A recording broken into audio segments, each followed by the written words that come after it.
Bueno, hola. eh, Hoy vamos a hablar intentar hablar en realidad, sobre José Manuel Balmaceda, ¿no?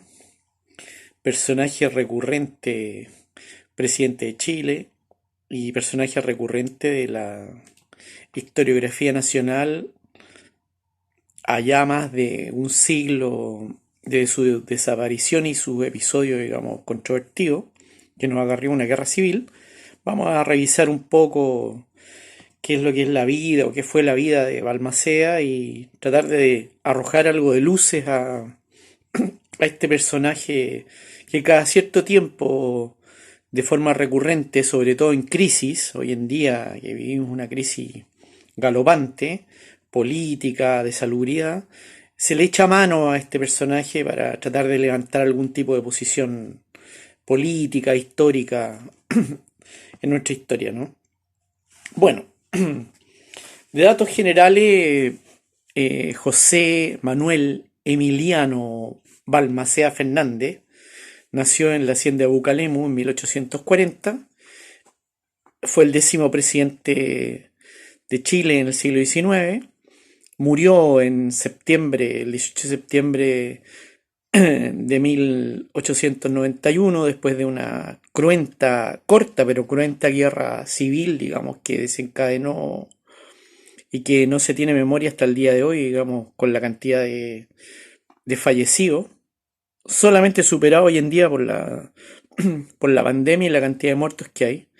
Pero fue Balmaceda entonces un personaje bastante complejo, ¿no?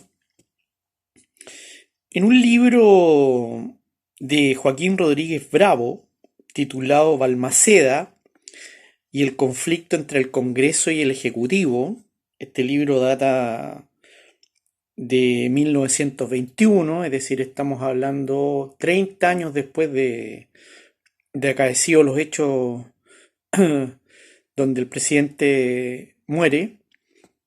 Él, él redacta este libro y hace una serie de menciones, digamos, o lineamientos de lo que fue Balmaceda, ¿no? Quiero citar algunas frases respecto a lo que él consigna acá, un libro además interesante porque es casi contemporáneo, ¿no? La mayoría de lo que tenemos hoy en día son interpretaciones, fuentes por ahí, pero este libro es casi contemporáneo de Balmaceda, incluso se sugiere que él conoció al presidente, ¿no? Dice, fue su padre, don Manuel José Balmaceda Ballesteros, miembro de una de las familias más distinguidas de la capital, poseedor de una fortuna cuantiosa y dotado de un carácter activo, emprendedor, de noble sentimiento y siempre interesado por la cosa pública, lo que le valió ocupar un asiento en el Senado y otro en el Consejo de Estado en su decenio de don Manuel Montt. Fíjese usted.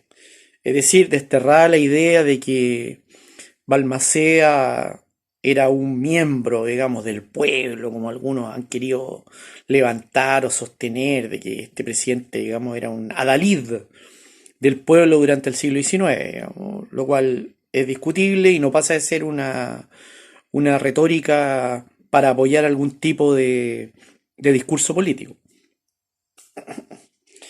Dice, Balmaceda, dice, pasado 2 años fue llevado por sus padres al Seminario Conciliar de Santiago, donde vistió el tétrico traje de milicia sacerdotal, recibiendo previamente las menores órdenes sagradas y en donde cursó todas las humanidades bajo la dirección de dos presbíteros llamados a escalar las más altas jerarquías de la iglesia, don Joaquín Larraín Gandarillas y don Mariano Casanova. Dice, al salir del seminario no tomó el camino a la universidad para estudiar leyes, como acontece con la mayor parte de los jóvenes que en breve van a disponer de una gran fortuna. Nótese los detalles. El sentimiento religioso del cual había visto Tantos elocuentes ejemplos de los colegios que acababa de abandonar envolvían sus perfumes, su alma joven, amiga de lo bello y de la perfección. Balmaceda, dominado por una viva inclinación al sacerdocio, pidió al prebendado don José Manuel Orrego, destinado a ilustrar el episcopado chileno para su saber y sus virtudes. Dice, bajo tan hábil dirección no tardó Balmaceda en encontrarse apto para recibir el presbiteriado. Es decir, Balmaceda, lejos de querer ser un abogado o un político, quería abrazar, digamos, el camino del Señor.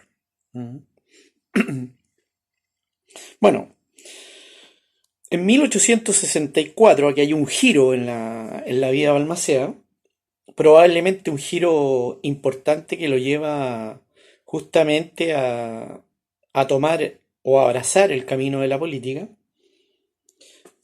El gobierno de la República designó a don Manuel Montt para que con el carácter de enviado extraordinario y ministro plenipotenciario lo representara en el Congreso próximo a celebrarse en Lima, Congreso Sudamericano.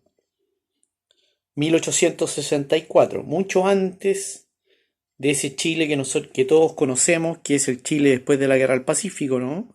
Que es en la práctica el Chile que se ha tratado de alguna manera de presentar en Sudamérica y en el mundo. Dice, en el cual iban a debatirse las pretensiones reivindicatorias de la metrópoli sobre sus antiguas colonias del Pacífico. Esto es previo a la guerra que sostuvo Chile, hermanado con Perú, Ecuador y Bolivia contra España, ¿no? En 1866. Dice, Balmaceda marchó en compañía del ministro chileno en el carácter de secretario ad honorem. Los titulares eran don Baldomero Pizarro y don Julio Segers, ¿no? Fue en la ciudad de los virreyes, asiento en tiempos ya lejanos de una corte alegre y respetuosa, atractivos que aún conservaba, en donde Balmaceda vio venir la emancipación de su espíritu, dando entrada al mundo con todos sus caprichos y acechanzas. Quizás fue factor en ello el ensanche que recibe el espíritu con los viajes, el trato con otros hombres y con otras sociedades. ¿Por qué no decirlo? La belleza, la elegancia, el donaire y la gracia chispeante de las mujeres limeñas que en toda época y circunstancia han sabido imperar en el corazón de los hombres. Fíjense ustedes, digamos, que este viaje de alguna manera revoluciona a este adolescente Balmaceda para entonces torcer su destino y abrazar definitivamente lo que es la política, ¿no? En aspirante, y aquí justamente lo menciona el autor, en aspirante a ser soldado de Cristo, se transformó en unos cuantos meses en el adalid de todas las reformas sociales y políticas que el pueblo había comenzado a exigir a sus representantes en el Congreso. Dice, razón ha tenido pues el más ilustre de sus biógrafos, don Domingo Arteaga Lemparte, para decir que Balmaceda, a semejanza de Ney, que de tonelero pasó a mariscal de Francia, era un espíritu de grandes piernas, ¿no? Ese entonces acá donde Balmaceda después posteriormente entra al Club de la Reforma, ¿no? Es embajador en Argentina, ya piensen ustedes la valiosa experiencia que tuvo en Lima, casi como embajador chileno, por allá por el año 1864, es decir, mucho antes de la llamada Guerra del Pacífico, y por lo tanto entonces Balmaceda tiene una serie de experiencias que lo van a cambiar definitivamente en su forma de ser y pensar probablemente, ¿no?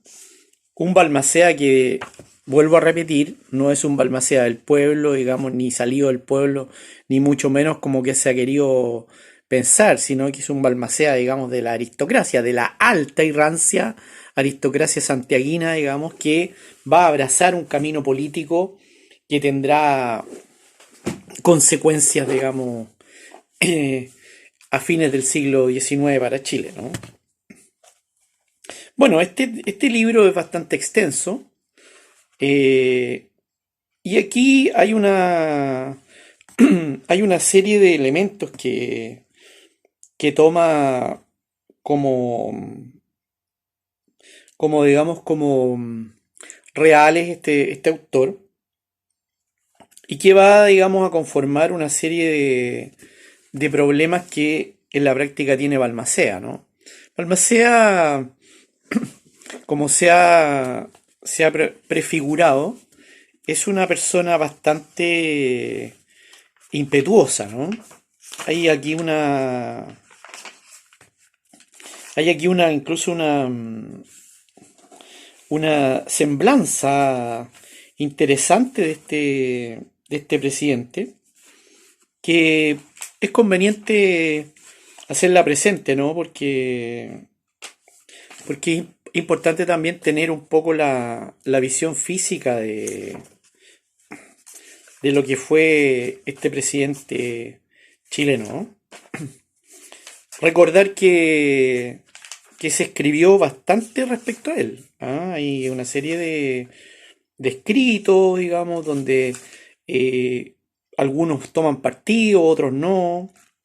Y naturalmente entonces Balmaceda parece ser un personaje a lo menos, digamos, controvertido entre lo que es la época, ¿no? Bueno, acá, acá podemos ver también libros como por ejemplo el de Luis Enrique Delano, 1937, ¿no? Que titula Balmaceda, político romántico. ¿Mm? Esta ya es la primera interpretación historiográfica que se hace a raíz de su suicidio, digamos, tipo martirologio, que tiene lugar en la legación argentina luego de la derrota de Placilla en agosto, a fines de agosto de 1891, donde caen derrotadas sus tropas, sus fuerzas, y entonces este presidente se refugia en la legación argentina, donde finalmente, después de escribir un testamento, se pega un tiro, ¿no? El mismo día que concluye teóricamente su mandato por el cual fue investido, ¿no? Bueno, él acá entonces hace una semblanza, básicamente desde el punto de vista literario, respecto a lo que fue Balmaceda, y básicamente cita o también va a rellenar en parte también literariamente un poco lo que fue Balmaceda, ¿no? Dice en las últimas páginas voy a citar acá, voy a leer porque es interesante ver esta, estos retratos del periodo de la época, básicamente. Dice, ya en las últimas páginas del libro, Luis Enrique Delano dice, descartada la idea de entregarse a la Junta de Gobierno, no queda, no queda José Manuel sino un recurso digno y a él adscribe su pensamiento. Es el 18 de septiembre el día que le correspondía constitucionalmente entregar el mando, lo que ya había ocurrido de hecho después de la derrota de Placilla. Balmaceda sentado a la mesa de su habitación, la misma que le sirve para comer, está escribiendo. Hojas y más hojas salen de su pluma.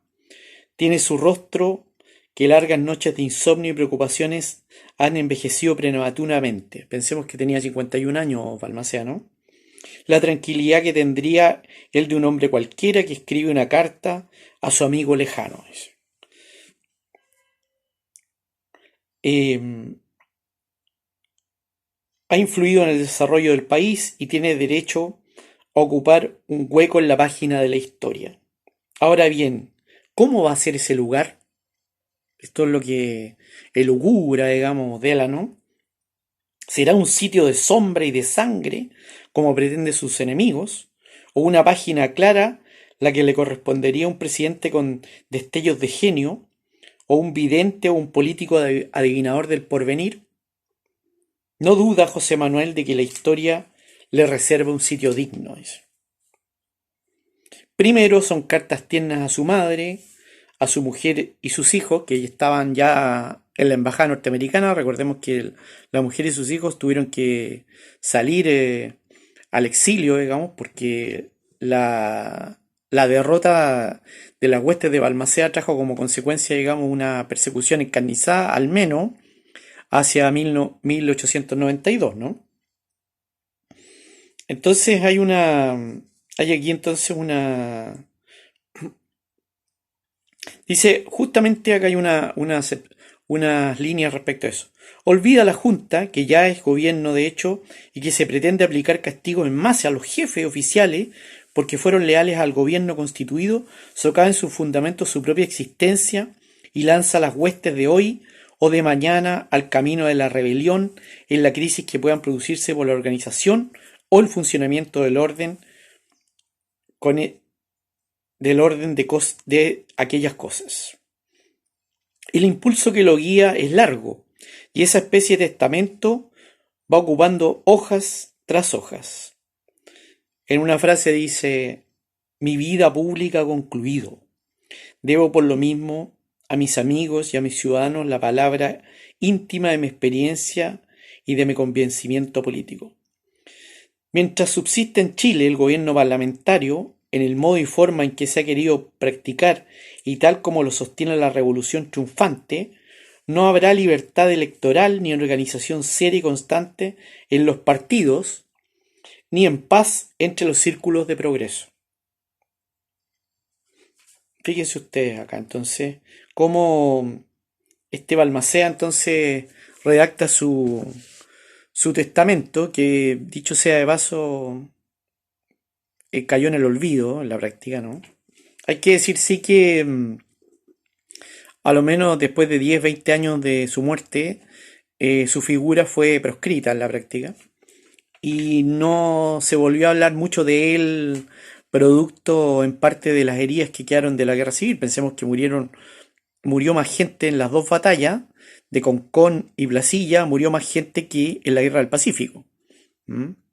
Por lo tanto, Balmaceda no precisamente gozaba de mucha popularidad a los 10, 20 años, ¿no? Ya recién a 30, 40 años recién se pudo comenzar a aquilatar. Por eso es importante retomar estas fuentes, porque justamente son documentos que están al calor de los años que vinieron con posterioridad y en el fondo historiográficamente hay una interrogante respecto a esto, ¿no? Cuando se busca o se intenta suprimir a un personaje histórico, es decir, borrarlo de la faz de la tierra, digamos, de la faz de los libros, a los 20, 30 años siempre ocurre el fenómeno contrario de buscar respuesta en ese personaje, ¿no? Y con Balmaceda y no fue la excepción, digamos, comenzó una serie, una profusión de interpretaciones respecto a que era una persona romántica, y probablemente desde ahí es de donde arranca una serie de mitos o corrientes historiográficas que fueron repitiendo una tras otra, en algunos casos para acomodar el discurso imperante de la figura de este presidente chileno, digamos que, dicho sea de paso, fue un presidente que, si bien eh, encaró la política desde la modernidad, ¿no? Balmaceda fue elegido después de Domingo Santa María, en un periodo en que Chile se desplegaba como uno de los líderes económicos, digamos, y potencia mundial del Pacífico. Piensen ustedes, Chile llegó a tener la mejor armada hasta fines del siglo XIX, producto del dinero que entraba a las arcas del salitre, digamos, producto del royalty salitrero que se cobraba, y por lo tanto un país chico, ese país que de alguna manera eh, Balmaceda conoció antes, 1864, 66, 70, donde inició sus primeras armas como político, pasó a ser un país en la práctica muy rico, con mucho dinero. Pensemos que después de la Guerra del Pacífico, la anexión de las provincias del norte, la explotación del salitre, el cobro del royalty, ni siquiera se estatizaron las industrias del salitre, ¿no? Sino que se pagaba un royalty altísimo para las arcas chilenas, y con eso entonces Chile lo que hace en la práctica es iniciar una serie de obras públicas en los gobiernos de Santa María y Balmaceda precisamente, y además modernizar de alguna manera la infraestructura del país. Se construye el viaducto de Mayeco, se extienden líneas de ferrocarriles, digamos, muy potentes, y por lo tanto entonces Chile comienza a asumir, digamos, un tono moderno, entre comillas, ¿no? Desde el inicio de la independencia hasta después de la Guerra del Pacífico, Chile, las ciudades chilenas no pasaban de ser villorrios, digamos, con edificios de 2 o 3 pisos. Si uno aprecia la foto, Chile era un país bastante modesto. Por lo tanto, Balmaceda, de alguna manera, aparece como lo que llaman los ingleses un New Rich, digamos, un nuevo rico que intenta dotar al país de la modernidad. Bueno, esta modernidad que naturalmente a la sudamericana no está exenta de problemas, digamos que además avanza con trechos de retroceso por las mismas aristocracias o élites, digamos, que se niegan al cambio, uno tras otro, ¿no? Pensemos que Balmaceda proviene de una aristocracia o una oligarquía acostumbrada ni siquiera a la explotación de minerales, sino que simplemente a una oligarquía agraria, básicamente como mucho de comerciantes a mediados del siglo XIX, y que es muy refractaria a los cambios, ¿no? Localizada, con fuerte, digamos, arraigambre comercial, destinada a mantener, digamos, un sistema de trabajo opresivo con las clases inferiores, y por lo tanto entonces a tratar de afinar esto, ¿no? Balmaceda no es ni mucho menos un revolucionario como se ha querido pintar, y tampoco tiene grandes ideas, ¿no? Como los presidentes en Chile en general nunca han sido de luminaria de grandes luces, ¿no? No hay en el siglo XIX ni siquiera un presidente que haya escrito algún tipo de testamento o ideas respecto a ciertos temas como ocurrió en otras partes de Sudamérica, ¿no? Donde hubo algunas luces de lo que hacer, digamos, o hacia dónde encaminarse. Al revés, en Chile en la práctica eran personas que estaban pegadas al Estado, que como decíamos, su afán era comercial, básicamente, de sostener las prebendas de la oligarquía. Sin ir más lejos, quizá el de más luce en esa línea es Portales, ¿no? Un comerciante que lo único que quiere, digamos, es instaurar el libre comercio como dé lugar en Chile, y al alero del Estado, por supuesto, ¿no? Normalizar esta situación y tratar de que el país camine por una senda de orden, ¿no? El famoso sueño húmedo de la oligarquía chilena hasta el día de hoy, el orden. Y básicamente entonces Balmaceda se encuadra en esta línea, ¿no? Lo que ocurre es que, claro, Balmaceda de alguna manera, ante el éxito que tiene, porque además era un tipo bastante elocuente, era popular, es el primero que comienza a hacer campañas, digamos, como las del siglo XX, y por lo tanto él, digamos que se pasa un poco de rosca en este aspecto, y quiere darle mayor tranco al Estado chileno. Y justamente al caer en esta trampa, digamos, política, se hace de muchos enemigos, y en la práctica entonces genera una fricción, y además su impericia política para el conflicto, porque hay que decir aquí que los políticos siempre caen en las trampas, digamos, de los conflictos, porque en la práctica no están preparados para administrar un Estado en conflicto. En la práctica siempre están preparados para administrar el Estado en paz. Y por lo tanto, cuando se suscitan los conflictos políticos recurrentes, los políticos van cayendo en una especie de default de ideario, ¿no? Ahí se nota el vacío un poco que tienen a veces de ideología o incluso de mística personal para salir bien airosos de esto. Y Balmaceda no fue la excepción, ¿no?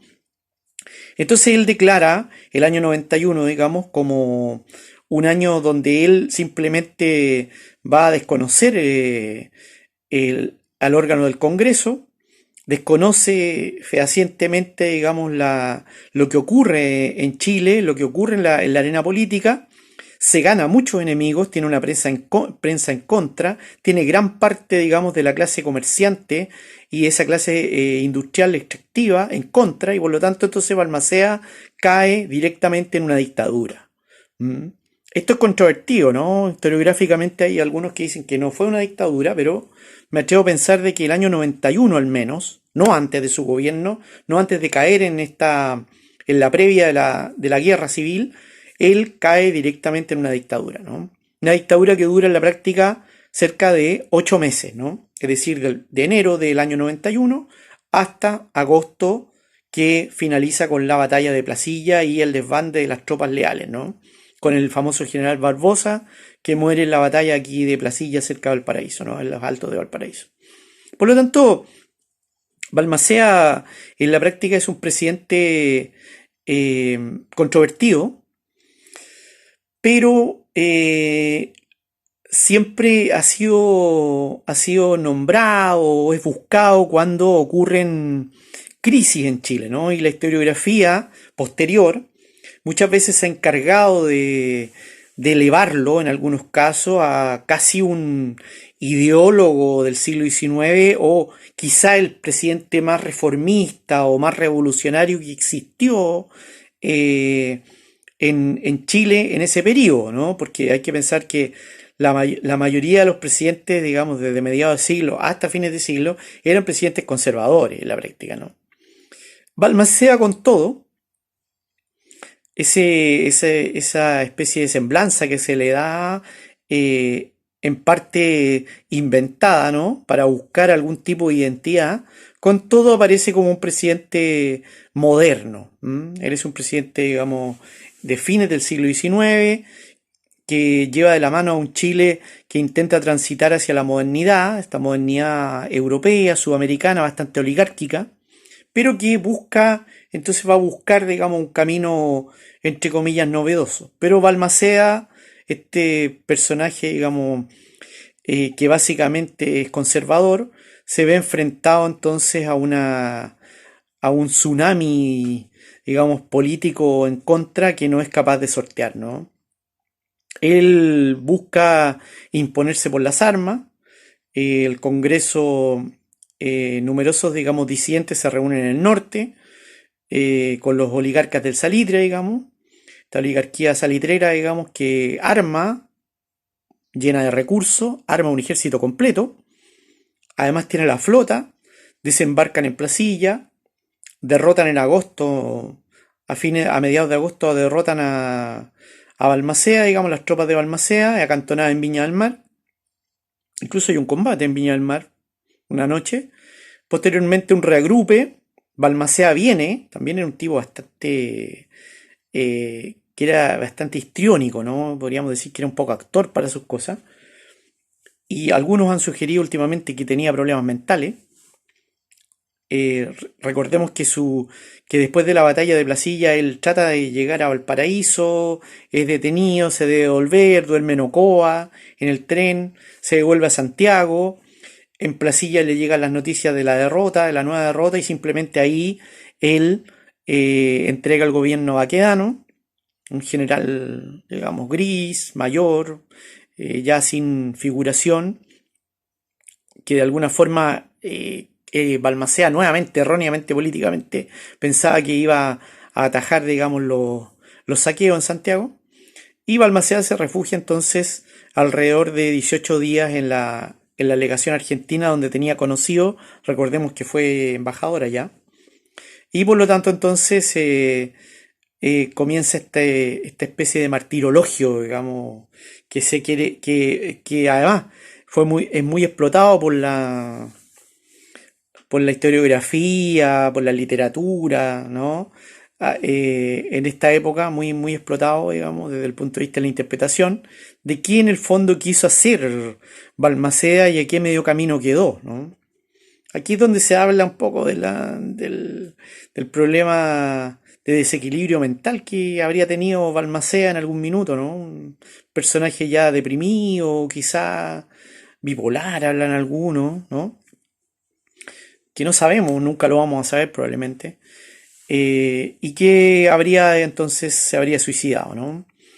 pero además habría inaugurado una nueva etapa, digamos, en esta especie de personaje romántico, ¿no? Después esto será extrapolado a Salvador Allende el 11 de septiembre de 1973, que también se suicida en La Moneda. ¿Mm?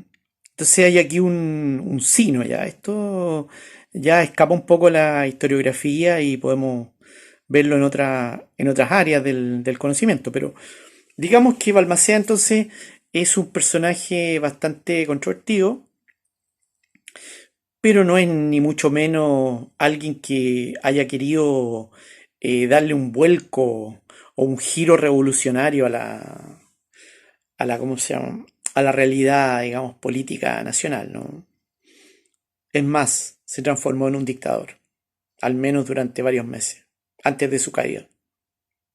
Bueno, espero que les haya gustado y seguiremos con otros personajes de la historia buscando o arrojando luces, digamos, de lo que hicieron para la historia de nuestro país. Saludos.